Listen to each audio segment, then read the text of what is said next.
뉴스 플러스 시작합니다. 우리나라가 트럼프 미국 대통령의 무차별 관세 폭격에 직접적인 영향권에 들어섰습니다. 다음 달 12일부터 한국산 철강 알루미늄에 대해 25%의 관세가 부과됩니다. 트럼프는 또 우리의 주력 수출품인 자동차와 반도체에 대해서도 사실상 관세 부과를 예고했습니다. 트럼프의 협상 수단이라는 기대는 남아있지만 협상할 주체가 마땅히 없는 우리나라로선 답답하기만 한 상황입니다. 세종 스튜디오 연결합니다. 박승환 기자. 당장 한국산 철강 알루미늄에 대해서 관세 부과가 확정이 된 거죠? 맞습니다. 트럼프 미국 대통령 현지 시간 12일 관련 내용의 관세를 부과하는 행정명령에 서명했습니다. 철강과 알루미늄에 대한 관세를 단순화한다. 예외나 면제 없다고 말했는데요. 캐나다와 멕시코, 중국을 상대로 시작한 관세 전쟁, 우리나라에도 들이닥친 겁니다. 자동차, 반도체, 의약품에 대한 관세도 검토하는 것으로 전해지는데요. 내일이나 모레 중 나올 것으로 예상됩니다. 지난해 우리나라 전체 수출액 중 미국이 차지하는 비중 18%, 중국 다음으로 많습니다. 아직 구체적인 방안이 나오지 않았지만 정부 여러 가지 가능성을 열어두고 대응책을 찾고 있습니다. 네, 트럼프가 다음 타겟으로 이 반도체와 이 자동차를 예고했습니다. 우리나라가 한 해 미국에 수출하는 차가 140만 대가 넘는데 한국산 차량에 관세를 매기면 상당한 타격이 불가피해 보입니다. 맞습니다. 완성차 업계의 미국 의존도가 높은 만큼 트럼프 관세 후폭풍이 클 것으로 예상됩니다. 무역협회 보고서에 따르면요. 지난해 우리나라 미국 자동차 수출액은 347억 달러, 약 50조원 안팎인데요. 전체 수출 품목 중 1위입니다. 전체 자동차 수출액으로 봐도 이 중 절반이 미국으로 갑니다. 최근 현대차, 기아의 북미 매출 역시 탄탄 대로를 걷고 있던 게 사실이고요. 반도체로 넘어가 보면 AI 산업 성장에 힘입어서 HBM 중심으로 북미 시장 의존도가 늘어나는 추세였죠. 실제로 SK하이닉스 지난해 3분기 누적 미국 매출액이 전년 동기보다 3배 가깝게 늘었었습니다. 다만 전체 메모리 수출액 중 미국이 차지하는 비중이 0.4%에 불과하고요. 반도체가 WTO 협정에 따라서 회원국 간 무관세를 적용하고 있는 점도 지켜봐야 할 부분입니다. 그런데 예외가 없다던 이 트럼프가 호주 철강에는 관세를 관세 철폐를 고려하겠다고 밝히지 않았습니까? 이걸 보면 우리에게도 협상의 여지가 있을까 하는 생각도 드는데 어떻습니까? 그렇습니다. 트럼프 미국 대통령은 호주산 철강 알루미늄 제품에는 관세 면제를 고려하고 있다고 말했습니다. 미국이 호주를 상대로 무역수지 흑자를 내는 점을 고려한 판단인데요. 실제로 미국의 호주 수출은 수입의 2배가 넘습니다. 호주는 트럼프 1기 때도 이 같은 사정을 탐착받아서 미국과 협상을 거쳐서 관세 면제 혜택을 받아낸 바 있습니다. 반면 우리나라는 사정이 약간 다른데요. 미국은 우리나라를 상대로 지난해 기준 660억 달러 무역 적자를 기록했습니다. 중국에 비하면 반의 반도 안 되는 수준이지만요. 적자는 적자인 만큼 혜택을 보긴 어려운 게 사실이죠. 결국 쿼터를 줄이거나 관세율을 낮추는 등의 협상을 끌어내는 전략이 절실한 상황입니다. 네, 결국 이 정부 차원에서의 대응이 절실한 상황인데 이 대통령이 없는 우리나라가 지금 이 트럼프와 협상이 가능한지는 모르겠습니다. 일단 정부의 대책 나온 게 있습니까? 네, 일단 산업부 오늘 정인교 통상부부장 주재로 오후 3시에 어깨 간담회를 가졌습니다. 정본부장은 이 자리에서 당장 미국산 철강 가격이 상대적으로 떨어지면서 우리 철강 수출 감소가 걱정이라고 말했는데요. 이와 동시에 주요 철강 수출국들이 같은 조건에서 경쟁하는 만큼 기회 요인도 있다는 설명입니다. 업계와의 긴밀히 공조해서 대응 전략을 만들어갈 계획입니다. 추가로 정부는 내주 고위급 미국 방문을 앞두고 있는데요. 미국에 우리의 입장을 적극적으로 알리고 앞으로도 국내 업계 이익 보호를 위해서 더 적극적으로 나서겠다고 강조했습니다. 트럼프가 일으킨 관세 전쟁에 상대 국가들은 당하고 있지만 않겠다는 입장이 분명하죠. 미국뿐 아니라 전 세계를 상대로 무역을 펼치는 우리나라의 셈법이 복잡해지고 있습니다. 지금까지 세종 스튜디오에서 전해드렸습니다. 앞으로 집이 있는 사람은 줍줍 또는 로또 청약이라고 불리는 무순위 청약에 참여할 수 없게 됩니다. 또 필요시에는 지방자치단체장이 무순위 청약에 거주지 요건을 정할 수 있도록 청약 제도가 개편됩니다. 강미선 기자입니다. 줍줍으로 불리는 무순위 청약을 무주택자만 신청할 수 있도록 올해 상반기 중 제도가 개편됩니다. 2023년 서울 둔촌주공 재건축 아파트 미분양으로 대폭 풀린 무순위 청약 요건을 다시 강화하는 겁니다. 가장 주목할 만한 건 지방자치단체장에게 무순위 청약의 거주지 요건을 결정할 권한이 주어진다는 점입니다. 시세 차익이 크거나 결정이 치열한 지역에서는 지자체가 해당 지역의 거주 조건을 부여하고 그렇지 않은 경우 전국 단위로 청약을 시행할 수 있는 겁니다. 국토부 관계자는 현재보다 무순위 청약 경쟁률이 40%, 지역 제한도 무주택자와 경기도로 제한한다면 60%는 줄어들게 될 것이라고 밝혔습니다. 이와 함께 국토부는 위장 전입으로 부양가족 수를 늘려 청약 가점을 높이는 불법 행위를 원천 차단하기로 했습니다. 지금까지는 가족관계 증명서, 주민등록 등본을 제출하면 됐지만 앞으로는 최대 3년치 병원 이용 내역을 제출하도록 해 실거주 여부 확인 절차를 강화합니다.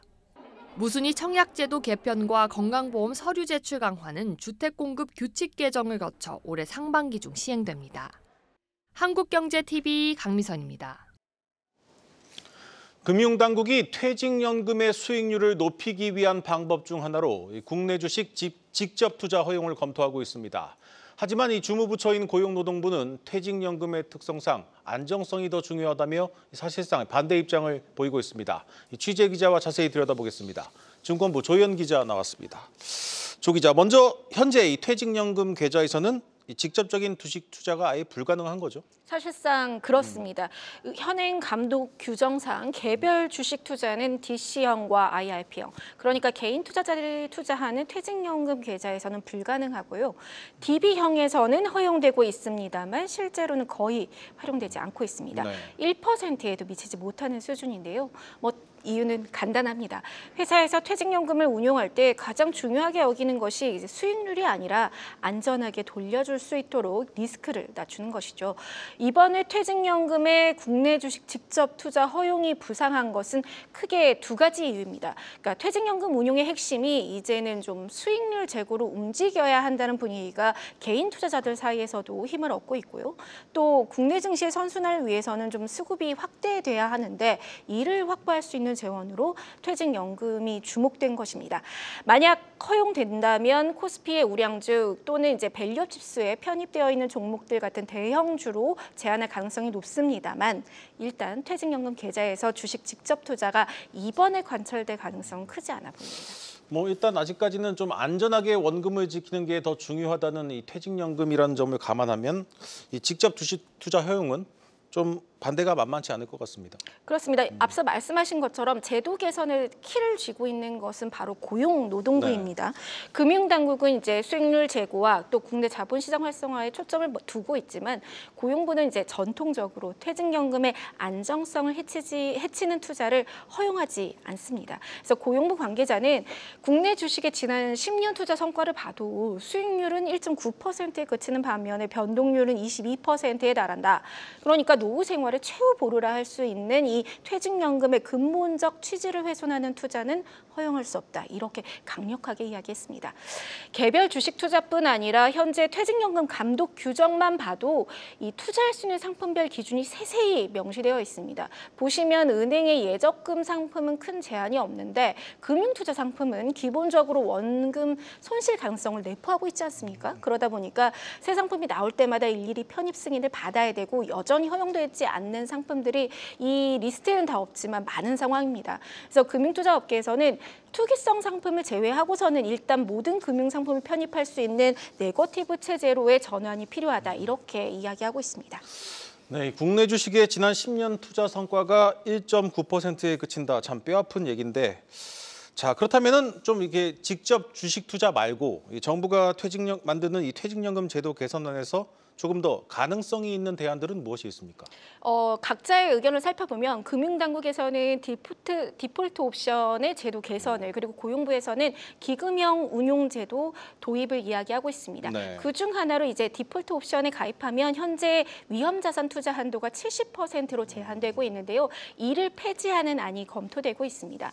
그러니까 말이 이름이 위험 자산이어서 좀 공격적으로 들릴 수 있지만 사실은 이제 주식 편입 비중이 40%가 넘으면 위험 자산으로 분류됩니다. 그러니까 실적 배당형 상품이 대부분 여기에 포함된다라고 볼 수 있고요. 네. 현재 우리나라 퇴직연금 적립금 중 83%가 이제 안전자산이 원리금 보장형 상품에 쏠려 있는데요. 미국의 401K를 보시면 주식 투자 비중이 80%를 오히려 넘습니다. 그리고 우리나라 국민연금도 위험자산 비중이 56%에 달하고 또 장기적으로는 65%까지 키운다고 하고 있거든요.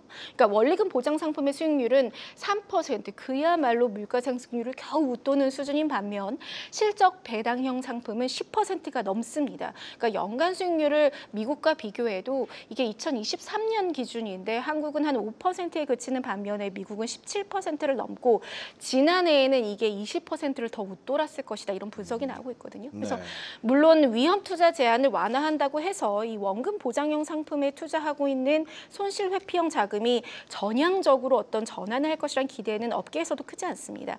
그래서 오히려 업계에서는 이제 원금 보장형 상품에도 똑같이 70% 캡, 그러니까 제한을 두는 게 어떠냐 이런 의견도 나오고 있거든요. 네. 이 경우에는 한 50조 원이 넘는 52조 원의 자금이 투자 시장으로 들어올 수 있다 이런 분석입니다. 이에 대해 금감원 관계자는 투자자들에게 수익률을 더 높일 수 있도록 투자 선택의 폭을 열어주고 또 퇴직연금 투자를 원금 보장에서 수익률 제고로 어떻게 보면 초점을 옮기는데 물꼬를 트는 역할을 할 수 있는 방안을 마련하겠다 이런 입장입니다. 그런데 최근 많은 분들이 퇴직연금 계좌로 미국 관련 ETF 상품 많이 네. 투자하지 않았습니까? 한도를 풀면 오히려 해외 투자로 좀 자금이 더 쏠릴 것 같습니다.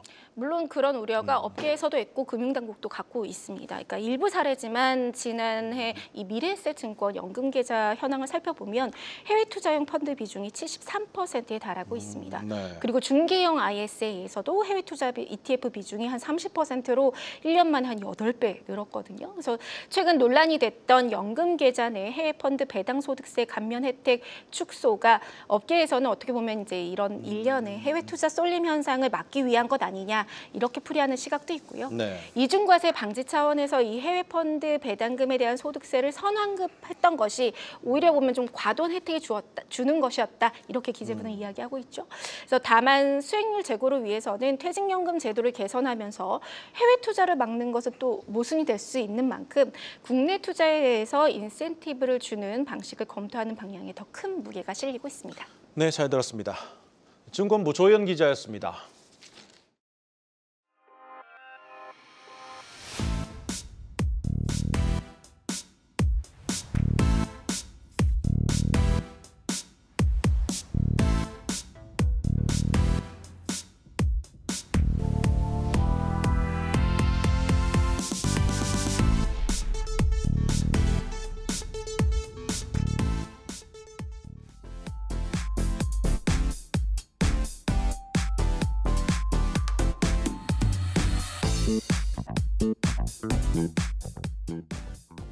오늘 증시 이슈 짚어보는 박혜린의 마켓 톡톡 시간입니다. 오늘 우리 증시 트럼프 미국 대통령이 철강과 알루미늄 제품에 대해 한국도 예외 없이 25% 관세를 부과하고 자동차와 반도체, 의약품 관세도 검토 중이란 발표에도 불구하고 대형주들이 버텨주면서 지수 자체는 이렇게 크게 반응하지는 않았습니다.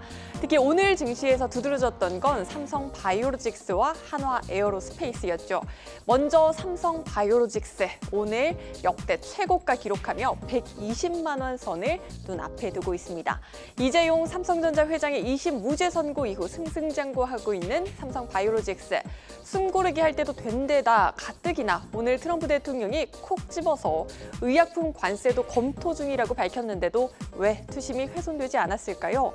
시장에선 의약품 관세가 부과되더라도 삼성 바이오로직스와 같은 위탁 개발 생산 기업의 경우 수익성에 부정적인 영향은 없을 것이라고 보고 있습니다.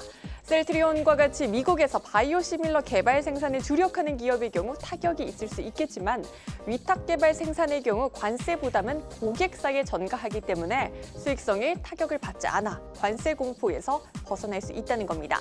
증권가에선 지난해 업계 최초로 연매출 4조 원 시대를 연 삼성바이오가 올해 매출과 영업이익이 각각 20%씩 늘어 연매출 5조 원 시대를 열 것으로 전망하고 있고요. 평균적인 목표 주가 129만 원 제시하고 있습니다. 오늘 시원하게 오른 다음 주인공 한화 에어로스페이스 살펴보겠습니다. 지난해 역대 최대 실적을 깜짝 공개한 데다 한화오션 지분을 추가로 취득했다는 소식까지 겹치며 오늘 역대 최고가 또 한 번 갈아치웠습니다. 시장에선 이번 기회에 한화 에어로스페이스가 종합 방산 회사로 발돋움할 것으로 기대하고 있습니다. 한화오션은 지난해 한화 시스템과 함께 1억 달러를 투자해 미국 필리 조선소를 인수했는데 트럼프 대통령이 중국을 견제하기 위해 한국 조선업의 도움이 필요하다라고 밝힌 만큼 추가적인 수주로 이어질 가능성 또한 제기되고 있습니다. 올해 역시도 실적 기대감 키우고 있는 한화 에어로스페이스, 증권가에선 장밋빛 전망을 쏟아내며 실적 추정치 빠르게 상향 조정하고 있습니다. 트럼프 관세로 인플레이션 우려가 커지는 가운데 글로벌 투자은행 절반은 미 연준의 올해 기준금리 인하 횟수를 한 차례 이하로 전망하는 것으로 나타났습니다. 올해 연준의 첫 금리 인하 시기는 일러야 6월이 될 것이라 전망이 다수를 차지하는 가운데 시장의 눈은 우리 시간 내일 밤에 발표될 미국의 1월 소비자 물가지수와 다음 날 있을 1월 생산자 물가지수로 향하고 있습니다. 지금까지 마켓 톡톡이었습니다.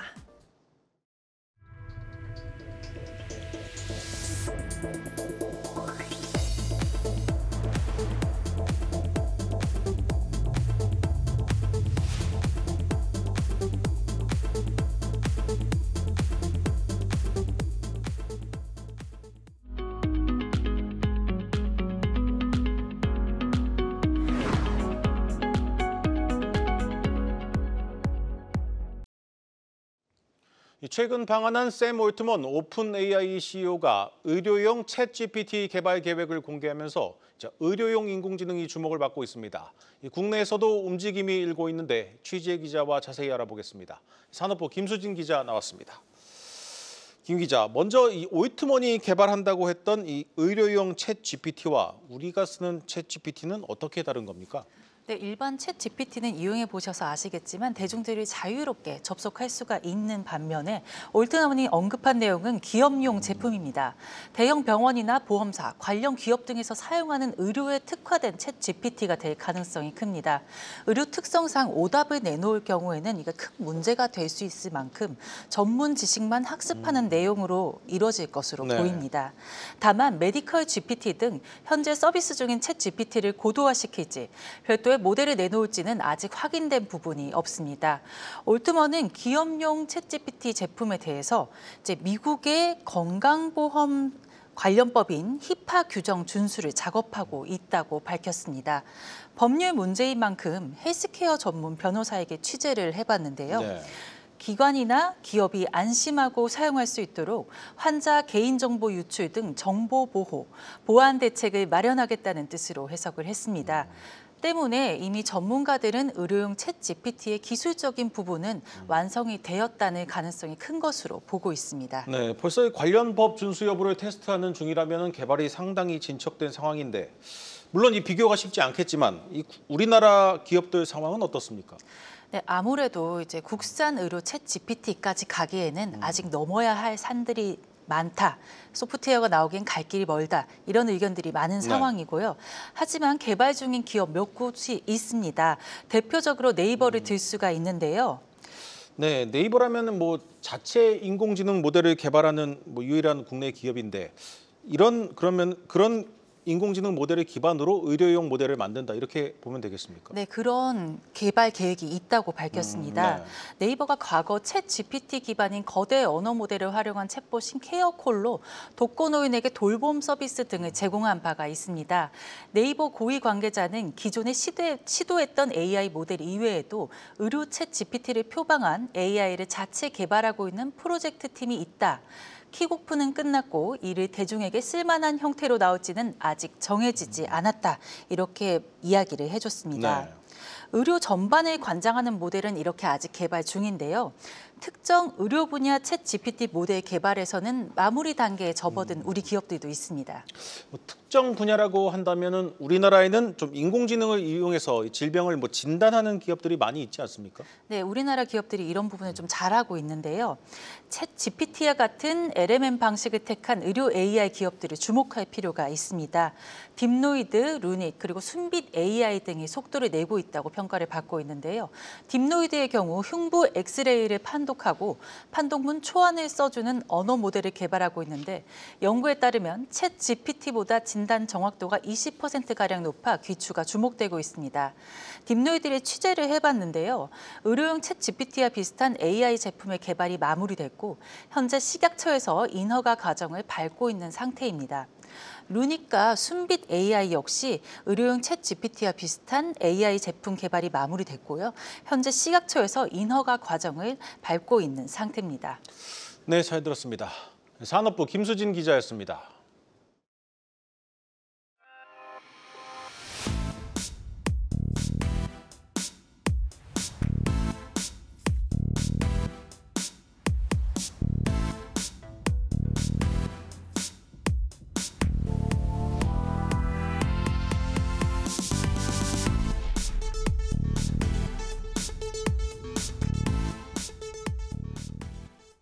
한화 호텔앤리조트가 오늘 이사회를 열고 단체 급식 사업을 하는 아워홈 인수를 결정했습니다. 취재 기자 연결해 자세히 알아보겠습니다. 이재호 기자, 자세한 내용 전해주시죠. 네, 한화호텔앤리조트가 아워홈 인수를 위한 우리집 F&B를 설립하고 아워홈 오너가 4남매 중 장남 구본성 전 부회장, 장녀 구미연 현 회장, 이들 특수관계인 보유지분까지 총 58.62%에 대한 주주간 계약을 체결했습니다. 인수가는 8,695억 원입니다. 하나호텔앤리조트는 유상증자 방식으로 우리집 F&B에 2,500억 원을 출자합니다. 이날 공시를 통해 우리집 F&B는 한화호텔앤리조트로부터 아워홈 주식 매매를 둘러싼 당사자 지위와 권리, 의무 전부를 이전받을 예정이라고 밝혔습니다. 아워홈은 국내 단체 급식 시장 2위 업체입니다. 한화 측은 2020년 접었던 단체 급식 시장에 4년여 만에 다시 진출한다는 포석입니다. 당초 하나비전이 돈을 대기로 했지만 사업 시너지가 부족하다는 주주 비판에 철회했고 재무적 투자자 IMM 크레딧 앤 솔루션에서 3천억 원가량을 확보할 것으로 알려집니다. 하나호텔앤리조트의 현금 및 현금성 자산은 지난해 3분기 말 기준 1,294억 원에 불과해 추가 자금이 필요합니다. 현재로서는 다수의 금융기관이나 투자자로 인수단을 구성해 조달하는 방안이 유력합니다. 이번 지분 인수로 아워홈의 최대 주주가 됐지만 지분 100% 인수를 희망하는 한화에게 막판 변수가 남았습니다. 아워홈 지분 20.98%를 보유 중인 막내 구지은 전 부회장이 매각을 반대하고 있어서입니다. 투자은행 업계에서는 곧 구지은 전 부회장이 법원에 인수를 막아달라는 가처분 신청을 낼 것으로 전망하고 있습니다. 지금까지 보도국에서 한국경제TV 이지우입니다.